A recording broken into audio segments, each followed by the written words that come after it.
बेटा, हर कोई एक सवाल मेरे से ज़रूर पूछता है कि सर शेयर का टारगेट प्राइस कैसे पता करें। भाई हमने शेयर खरीद लिया, सस्ता लगा, अच्छा कब बेचे, ये एक बड़ी समस्या है सबके सामने। और आज की वीडियो में इस समस्या का हल जानेंगे और इसके साथ साथ बात करेंगे वोडाफोन की। तो बने रहिए मेरे साथ। अगर आपने मेरे चैनल को सब्सक्राइब नहीं किया तो फटाफट सब्सक्राइब कर लें और बेल आइकॉन का बटन दबा दें ताकि इस तरह की बेहतरीन वीडियो का सबसे पहले नोटिफिकेशन आपको मिले।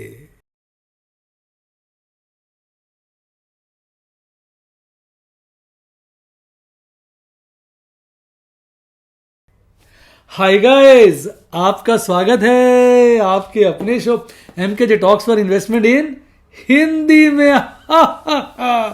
कैसे हैं आप बेटा? कार्यक्रम की शुरुआत करेंगे शेयर बाजार की कहानी एमकेजे की जुबानी, जिसमें चर्चा करेंगे एक बेहतरीन विषय के ऊपर। आपको आनंद आ जाएगा। और विषय है कि भाई किस प्रकार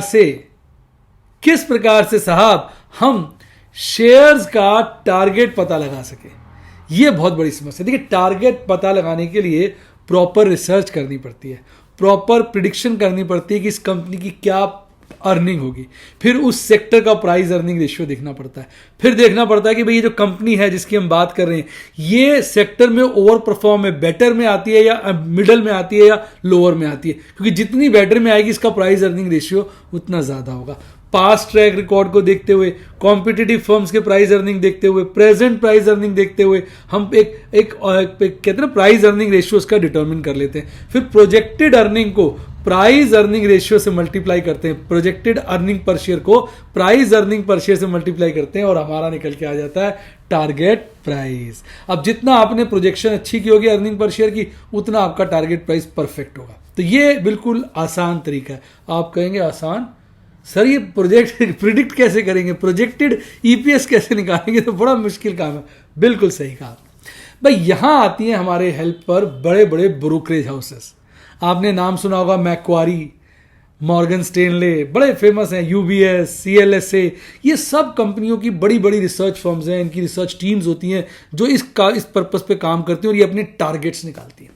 तो होता क्या है, ये जो टारगेट्स निकालती हैं, अब इन टारगेट्स के बेसिस पर हम अपना टारगेट फिक्स कर सकते हैं। क्योंकि हम इतनी बड़ी फौज तो रिसर्च की नहीं बना सकते, तो उतने पैसे नहीं बचेंगे। हम तो एक रिटेल इन्वेस्टर, हमारी लिमिटेड रिसोर्सेज हैं, लिमिटेड मीन्स हैं, लिमिटेड टाइम है, सब कुछ लिमिटेड ही लिमिटेड है, इवन फंड्स भी लिमिटेड है। तो इसके चलते हमारे लिए संभव नहीं हो पाता। तो हम इन ब्रोकरेज हाउसेस की रिपोर्ट पर रिलाय करते हैं। अब इसमें आपको कुछ समस्या आएंगी जिसको मैं बारी बारी से सॉल्व करूंगा। पहली समस्या, सर हमें रिपोर्ट कहां से मिलेगी? देखिए, रिपोर्ट्स न्यूज़पेपर में छपती हैं, टीवी पर आती हैं, लगातार आती हैं। सब स्टूडेंट्स मेरे से पूछा करते थे, तो मैंने स्पेशली अपने टेलीग्राम चैनल पे, जिसका लिंक मैंने डिस्क्रिप्शन बॉक्स में दिया है, सावधान रहे, बहुत सारे टेलीग्राम फेक मेरे नाम से बने हुए हैं। मेरा टेलीग्राम पे एक ही चैनल है, एमकेजे टॉक्स फॉर इन्वेस्टमेंट, जिसपे 1,40,000 से ऊपर सब्सक्राइबर है और ये आपके लिए टोटली फ्री है, कोई कॉस्ट नहीं है। वहां पर मैं डेली ब्रोकरेज रिपोर्ट्स डालता हूं। उस सेक्शन के अंडर जो भी कंपनीज के टारगेटेड प्राइस हैं वो मैं बताता हूं। जैसे आप देख सकते हैं, पहली समस्या का समाधान बता रहा हूं। आप देख सकते हैं जैसे मारुति का सीएलएसए ने दिया है 6,420 का टारगेट, जेपी मॉर्गन ने डालमिया भारत का दिया है 2,350, एसबीआई कार्ड्स का क्रेडिट स्विस ने दिया 1,350 और मैक्वायरी ने दिया 1,110। फिर अगर आप देखेंगे मैक्वायरी ने बहुत सारे ऑटोमोबाइल सेक्टर्स के टारगेट दिए हैं। M&M का 1,059 रुपये, टाटा मोटर्स का 567, ये डिफरेंट देखिए टारगेट्स हैं। फिर सीएलएसए ने जील का दिया है 415 रुपये। तो इस तरह से आपको टारगेट्स बड़ी बड़ी कंपनियां देती हैं। डेली बेस पे इनके टारगेट्स बड़े डायनेमिक होते हैं, ये चेंज होते रहते हैं। जैसे जैसे कंपनी के quarter wise earning performance change होती है, ये बिजनेस हाउसेज भी अपने टारगेट्स रिवाइज करते रहते हैं। तो पहली समस्या कि ये मिलेगा कहां से? ये आपको मेरे चैनल में मिल जाएगा। अगर बड़ा शॉर्टकट है, मेरे चैनल को सब्सक्राइब कर लीजिए। रोज सुबह मैं डालता हूं 9 बजे से पहले और आप उसको देख सकते हैं। अदरवाइज आप ये कर सकते हैं, सारे टीवी के प्रोग्राम्स देखिए, अखबारें पढ़िए, न्यूज़पेपर देखिए, अपना काफ़ी मेहनत करिए, तो आपको खुद ये मिल जाएंगे।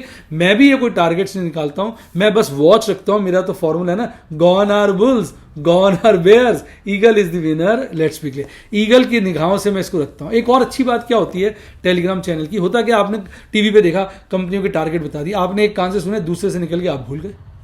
मैं इसको यहाँ लिख देता हूँ और हर रोज के टारगेट लिखता हूँ। तो आप मेरे टेलीग्राम चैनल पे ऊपर जाएंगे तो आपको सारे पुराने टारगेट्स डेट वाइज नजर आ जाएंगे। हर रोज जो होता है वर्किंग डे पे मैं इसके टारगेट्स डालता हूँ। अब ये लिख लेने से क्या फायदा होता है कि हमें पता चल जाता है कंपनियां कौन सी आने वाले वक्त में ओवर परफॉर्म करेंगी, आउट परफॉर्म करेंगी और कौन सी अंडर परफॉर्म करेंगी।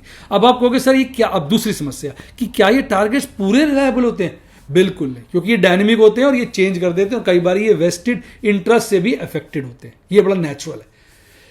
तो मैं क्या करता हूं, इन टारगेट्स के हिसाब से चलता हूं। जैसे मैं आपको एग्जांपल देता हूं, टाटा मोटर्स का 567 का टारगेट है।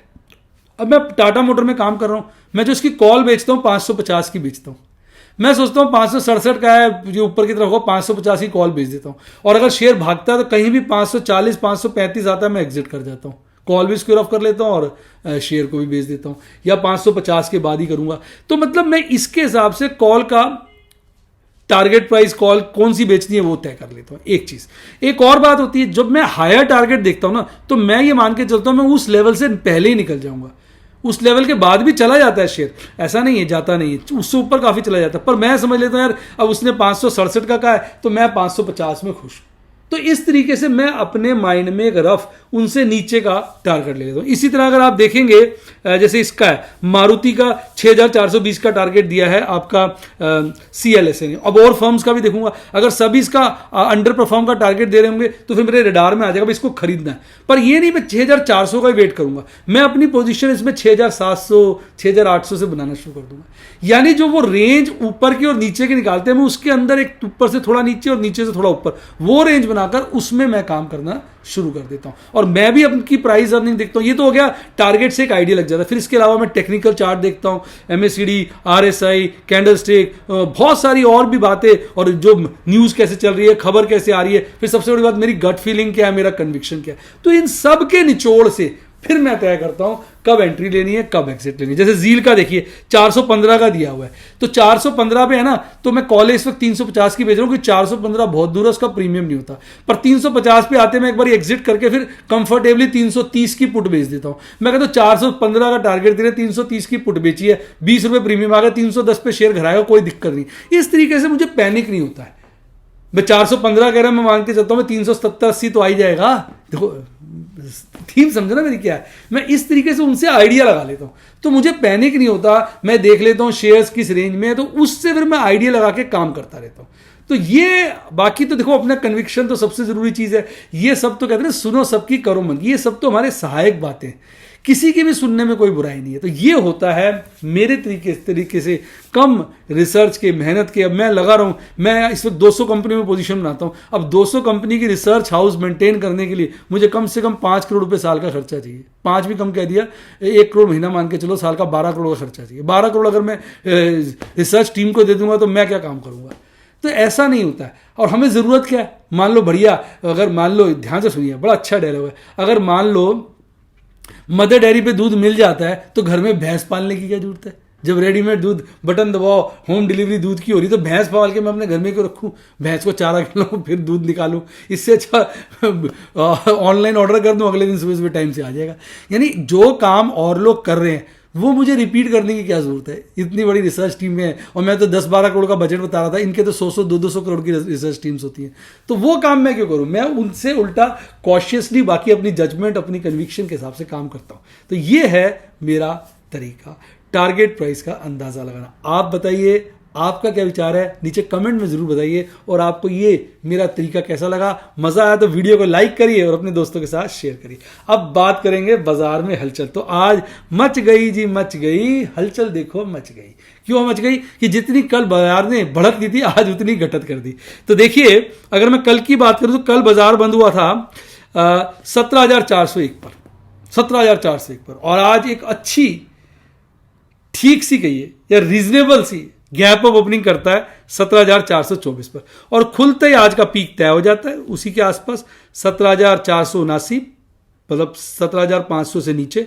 फिर बाजार सारा दिन नीचे की रफ्तार बनाए रखता है और आखिरी क्षणों में 17,180 का टारगेट लेकर और फिर वहीं से थोड़ा ऊपर बढ़कर 17,196, यानी कि बॉटम पे डे लो के आसपास ही बंद होता है। 204 पॉइंट गिरकर 1.25% के लपेटे में गिरकर आपको जीभ दिखाता हुआ भाग जाता है। अब आपने इससे क्या देखना है, मैंने आपको कल भी कहा था बाजार जब चढ़ता है तो गिर गिर के चढ़ता है। अगर आप इसका आज और इसको डिस्कस करते हैं अभी। अब अगर आप देखेंगे आज के टॉप परफॉर्मर तो UPL, BPCL, ONGC, IOC, Larsen, IndusInd bank और टाटा स्टील थे, पर बहुत ज्यादा तेजी नहीं थी। तेजी ठीक सी एक ही शेयर में थी, 2% से ज्यादा यूपीएल, बाकी सब 2% से कम की तेजी के साथ बंद हुए। गिरावट वाले शेयरों में गिरावट ज्यादा थी, स्पेशली इन दो शेयरों में, पावर ग्रिड कॉर्पोरेशन और रिलायंस। और रिलायंस में आज मैंने काफी पोजीशनें बनाई हैं और आपको अच्छा लगा होगा, मैंने सभी के साथ शेयर करा है रिलायंस की पोजीशंस को। इसके अलावा Kotak Mahindra, tech Mahindra, Asian paint, HDFC life, Bharti Airtel भी गिरे पड़े थे। अब अगर आप चार्ट पे देखेंगे तो आपको समझ में आ जाएगा मैंने क्या कहा। देखिए कल की और आज की कैंडल देखिए आप, कल की कैंडल ने जितना गेन किया था आज की कैंडल उतना ही बड़ी बनी है। कल की बुलिश थी, नीचे खुल के बाजार चढ़ता रहा चढ़ता रहा चढ़ता रहा। आज की बेरिश थी, कल से ऊपर खुला और गिरता रहा गिरता रहा गिरता, लगभग कल की ओपनिंग के आसपास ही गिरा। कैंडल का साइज भी सेम है, तो इसको कहते हैं वॉश आउट। इसको हम कहते हैं अपनी भाषा में वॉश आउट इफेक्ट। आज बाजार ने सारा कुछ वॉश आउट कर दिया। तो ये होगा, हालांकि अगर आप देखेंगे तो वी अभी भी इंटैक्ट बना हुआ है, कोई वी में कमी नहीं है इस वक्त। ये होगा, बाजार में ही होगा। आप सोचेंगे ये नहीं होगा, ऐसा नहीं है। अब अगर आप एमएससीडी चार्ट पे देखेंगे अभी भी संकेत अच्छे हैं, बहुत तेजी के साथ आपका बियरिश क्रॉसओवर कम हो रहा है और ऐसा लगता है अगर ये रफ्तार बनी तो हफ्ता 10 दिन के अंदर बियरिश क्रॉसओवर बुलिश क्रॉसओवर में तब्दील हो जाएगा। आरएसए में आज फिर गिरावट देखने को मिली अच्छी खासी, पर अच्छी बात है आरएसए अभी भी 40 के ऊपर है। तो बाजार गिर गिर के ही चढ़ेगा और एक का झटका नीचे का ज्यादा देगा, अचानक फिर तेज भी चढ़ेगा। फिर कोई एक ऐसा वक्त आएगा जो बहुत ही ज्यादा बाजार चढ़ जाएगा एक दिन में 400-500 पॉइंट, तो तब किसी के हाथ में नहीं आएगा, उड़ जाएगा बाजार। अब अगर आप ऑप्शन चेन एनालिसिस पे देखेंगे तो ये मैं वीकली ऑप्शन चेन एनालिसिस की बात कर रहा हूं। बाजार आज बंद हुआ 17,200 के लपेटे में, 17,200 पे आ जाइए आप। अब यहां पर आप देखिए कॉल का ओपन इंटरेस्ट बढ़ा है, पुट का ओपन इंटरेस्ट बढ़ा है, पर पुट का ओपन इंटरेस्ट कॉल के ओपन इंटरेस्ट से ज्यादा है। यानी 17,200 से ऊपर रहने की बाजार की प्रोबेबिलिटी 17,200 से नीचे रहने के मुकाबले काफी ज्यादा है। तो 17,200, क्योंकि पुट राइटर्स स्ट्रांग है, पुट राइटर्स के सैनिक कॉल राइटर्स के सैनिकों से लगभग 1.5 गुना है, 50% ज्यादा है। तो इसलिए 17,200 के ऊपर बाजार की पूरी रहने की संभावना है। अब और लेवल्स देखते हैं। 17,000 का लेवल देखिए, कॉल राइटर्स की सेनाएं ही नहीं है, केवल 2,90,000 सैनिक हैं और पुट राइटर्स के 28 लाख सैनिक हैं। तो अब जो हालात हैं ऐसा नहीं लग रहा बाजार 17,000 के नीचे जाएगा। अभी 17,000 बहुत स्ट्रांग आपका एक सपोर्ट का काम कर रहा है। थोड़ा ऊपर चलते हैं 17,300 पे।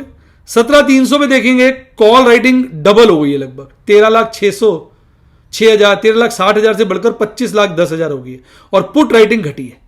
यानी पुट राइटर्स ने अपने सैनिक वापस बुला लिए हैं या मारे गए हैं युद्ध में और कॉल राइटर्स ने नए सैनिक भेज दिए हैं।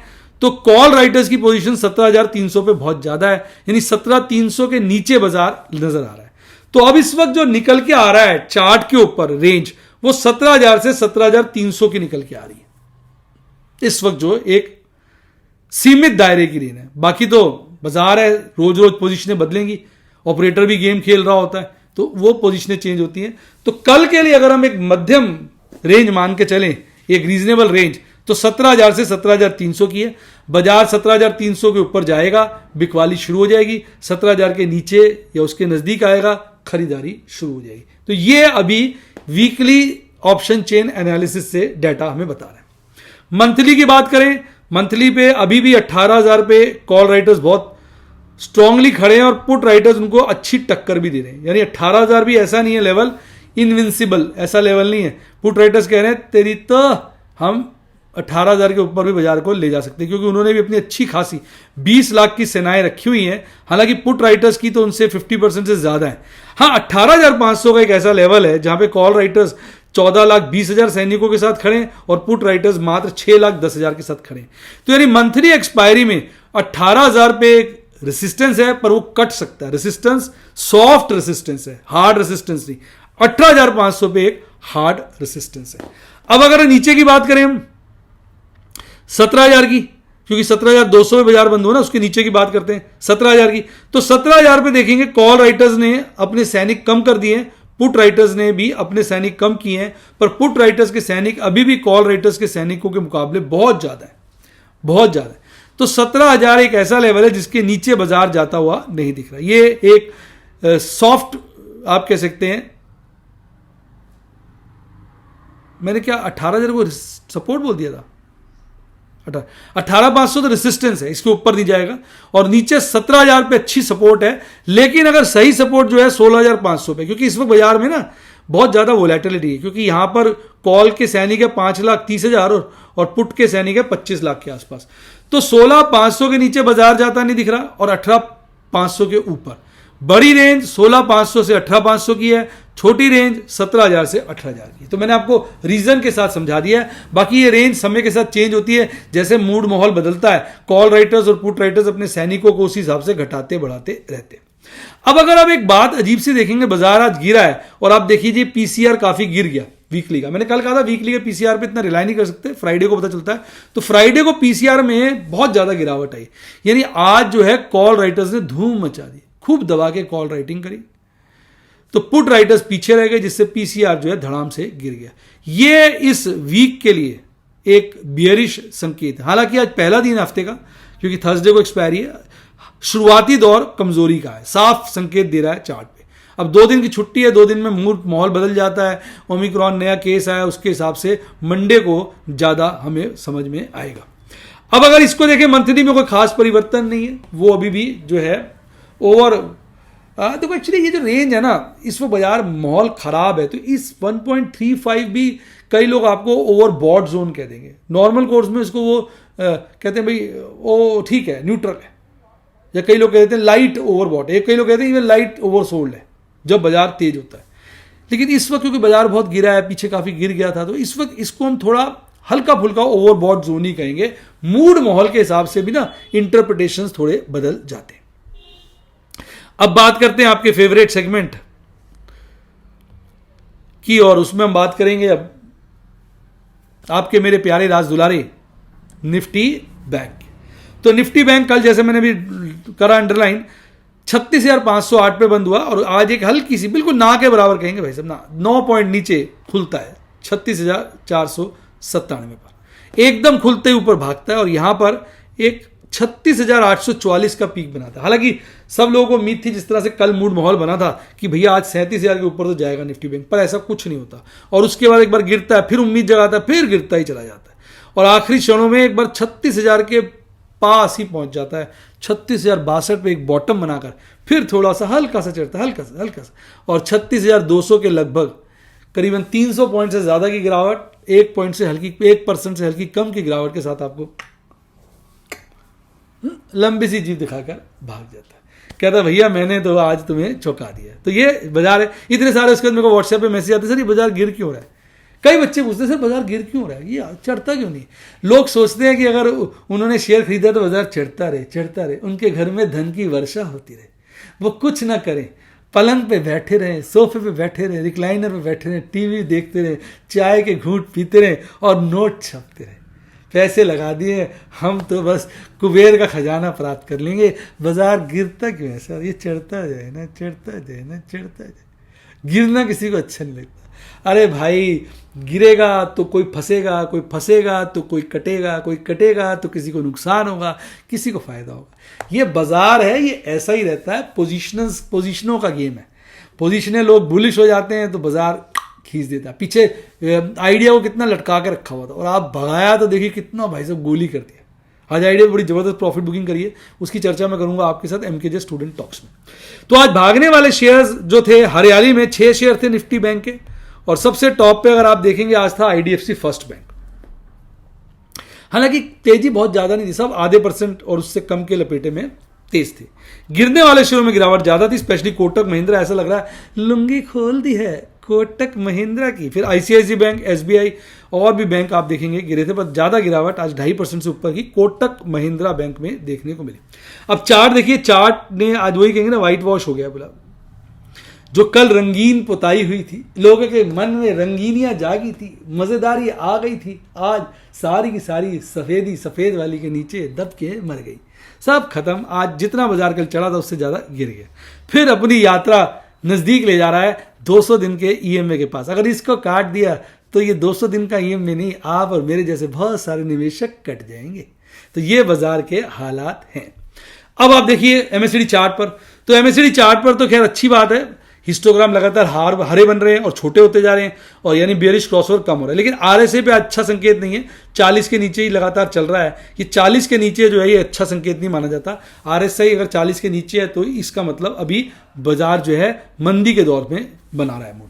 अब हम बात करते हैं ऑप्शन चेन एनालिसिस की। बाजार 36,200 के लपेटे में बंद हुआ, इससे ऊपर का लेवल पकड़ी 36,500।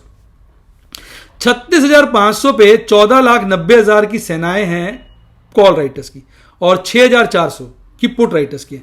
हालांकि कॉल राइटर्स ने अपनी सेनाएं यहां दुगनी कर ली है, पुट राइटर्स ने थोड़ी बढ़ाई है, और वो कॉल राइटर्स से काफी पीछे है। तो वीकली एक्सपायरी अभी 36,500 के ऊपर नहीं लग रही है। 36,500 एक अच्छा रेसिस्टेंस का काम कर रहा है।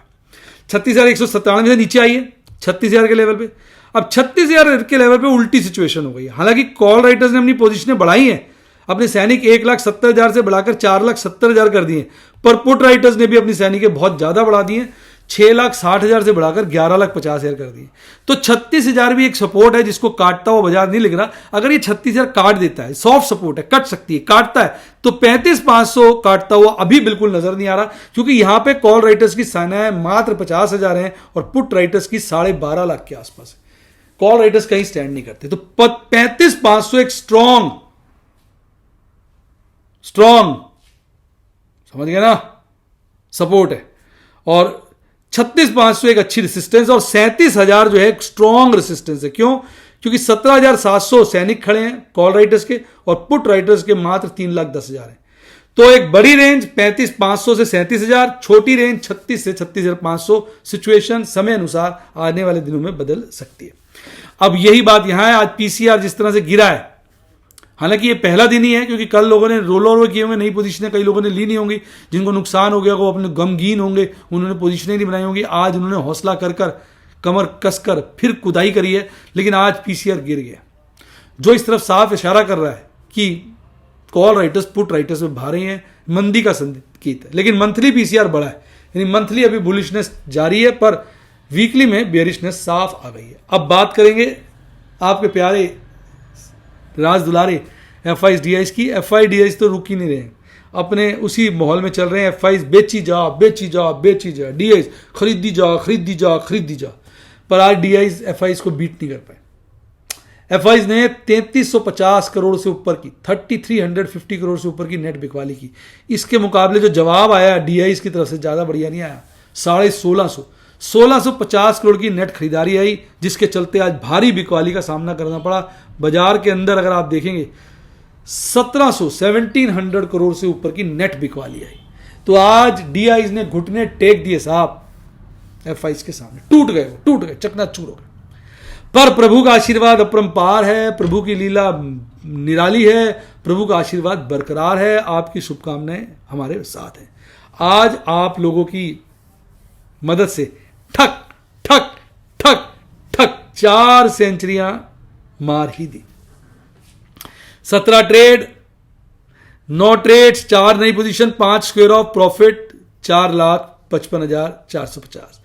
प्लैटिनम के 3 ट्रेड, 2 नई position, 1 square of profit, 3,78,800। Platinum वालों की मजेदारी हो गई। 4 ट्रेड, 2 स्क्वायर ऑफ न्यू, 2 नई पोजीशन, प्रॉफिट। एमरल्ड और सफायर के 14,600।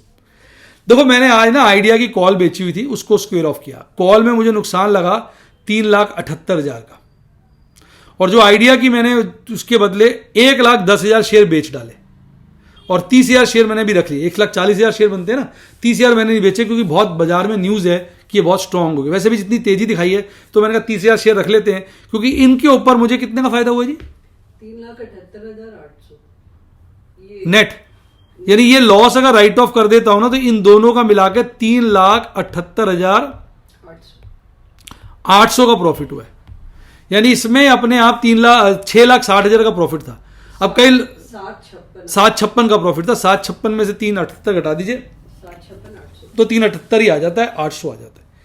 अब कई बच्चे कहेंगे सर कॉल मत बेचते। यार ऐसे थोड़ी होता, मुझे पता था कॉल भाग जाएगा शेयर, और वैसे भी इतने महीनों से मेरी कॉल ओटीएम जा रही है, हर महीने 1-1.5 लाख रुपया तो निकल ही रहा था।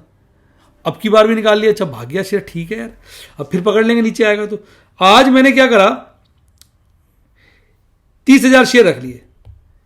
अब इसमें 3 न्यूज चल रही है, एक टैरिफ बढ़ रहे हैं जिसकी वजह से तेज है, दूसरा अपने जो बिरला साहब हैं, कुमार मंगलम बिरला, उन्होंने कहा जी कंपनी बहुत अच्छे दौर में आ गई है, अभी लग रहा था कंगाल हो जाएगी पर बहुत बढ़िया चल रही है, जिसके चलते इसमें आज अच्छी मक्खनबाजी देखी गई। फिर कुछ बाजार में ये भी चल रही है बात, मुझे पता नहीं कितनी ट्रू है, एक दो घूम रहे थे कि दमानी साहब, रामकृष्ण दमानी साहब ने इसमें जो है शेयर खरीदे हैं आज भी, पहले भी खरीदे थे उन्होंने 3 रुपए की रेंज में, आज बड़ी भारी बाइंग करी है। अब पता नहीं, कल 3 सर्किट लगे थे, आज भी 1 सर्किट लग गया था, तो ये तो अभी गर्म हुआ ही पड़ा है।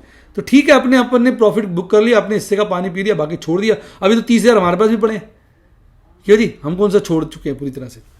फिर आइडिया के, तो ये मैंने बता ही दिया आपको, आइडिया की एक पुट भी मैंने स्क्वायर ऑफ कर ली थी, हालांकि 10 पैसे में करता तो ज्यादा अच्छा था, 3,500 का प्रॉफिट भी मिलता। अब मैंने कहा दिसंबर पूरा पड़ा है, अभी खींच दिया, 11 रुपए की पुट है, 15 पैसे का क्या लालच करना, 10,500 साली को स्क्वायर ऑफ करो। मैंने स्क्वायर ऑफ करके 42,000 का प्रॉफिट बुक किया। लॉजिक मेरा सिंपल था कि अब भगाया तो घेर भी सकते हैं, घेर देंगे तो प्रीमियम बढ़ जाएगा। प्रीमियम 15 पैसे का 10 पैसे हो जाता, 5 पैसे होता, 5 पैसे तो लास्ट डे तक रहते ही रहता, लोएस्ट है। अब मैंने कहा यार 10 पैसे के लिए क्या इसको रखना छाती से, इसको काटो। इसके साथ साथ मैंने एपीएल के एक कॉल को स्क्वायर ऑफ किया, फ्यूचर को स्क्वायर ऑफ किया। कॉल में मात्र 2200 का नुकसान हुआ, फ्यूचर में 36,850 का प्रॉफिट हुआ। आप इसको घटा लीजिए, 34,000 से ऊपर का इसमें भी प्रॉफिट निकल आया। टाटा मोटर्स के मैंने 100 शेयर बेचे, ये मैंने अभी कुछ दिन पहले 459 कुछ के लिए थे, यानी लगभग इसमें 2300 रुपए का प्रॉफिट हुआ है अप्रोक्सीमेटली। अकाउंट्स में ज्यादा निकल के आया क्योंकि वहां फीफो लगता है, पर मैनेजरियल 2300 रुपए का आसपास का प्रॉफिट है। जील के भी 100 शेयर बेच दिए, इसमें अच्छा प्रॉफिट है, ये मेरे 229 रुपए के हैं। अगर आप इसका गैप देखेंगे, यानी 2400 रुपए का इसमें लगभग, नहीं 100 शेयर है ना, 229 है, मैंने पढ़ा ही नहीं, 12,400 के आसपास का, 12,400, 100 रुपए में छोड़ ही दिया था। 124 रुपए का फायदा हुआ ना पर शेयर, तो 100 से मल्टीप्लाई करते 12,400 का बड़ा प्रॉफिट हुआ। तो ये होता है, देखो बढ़िया मुनाफा। एमराल्ड और सफायर वाले देखिए, मैं सबर से काम करता हूं पर मोटा, एक बार में बहुत मोटा। अभी मेरे पास इसके पड़े 500 शेयर और फ्यूचर का काम अलग करता हूं मैं, ये मैं कैश एंड कैरी का एमराल्ड का 500 शेयर पड़े हैं, 500 पे लगा लो 61,000 रुपए का भी इसमें और प्रॉफिट हो सकता है, पर मैं धीरे धीरे इसको बेचूंगा। तो ये थे आज के प्यारे स्क्रीनशॉट, प्रभु का आशीर्वाद, प्रभु की कृपा। अब आपने देखा कितना बाजार में हाहाकार रहता है, इसलिए मैं कहता हूं पहले अर्निंग नहीं सोचनी चाहिए, पहले लर्निंग सोचनी चाहिए। लर्निंग और उसके बाद अर्निंग तो ऑटोमेटिकली आ जाती है जब आप बातें सीख जाते हैं। आज कितनी ज्ञानवर्धक बातें बताई। अगर आप मेरे यूट्यूब के स्टूडेंट बनना चाहें तो सब्सक्राइब के साथ ज्वाइन का बटन है, ठोक दीजिए। व्हाट्सएप के स्टूडेंट बनना चाहें तो 7011-323-077 7011-323-077 इस पे डायल करिए या व्हाट्सएप करिए। टेलीग्राम फ्री है टोटली, उसका लिंक डिस्क्रिप्शन बॉक्स में।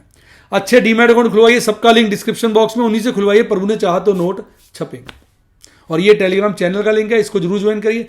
डिस्क्रिप्शन बॉक्स से पिंड कमेंट से लिंक लीजिए, और कहीं से नहीं तो लुट जाएंगे। तो इसी के साथ साथ bye, God bless you, happy investing, और आप स्टॉक मार्केट के बेताज बादशाह बने।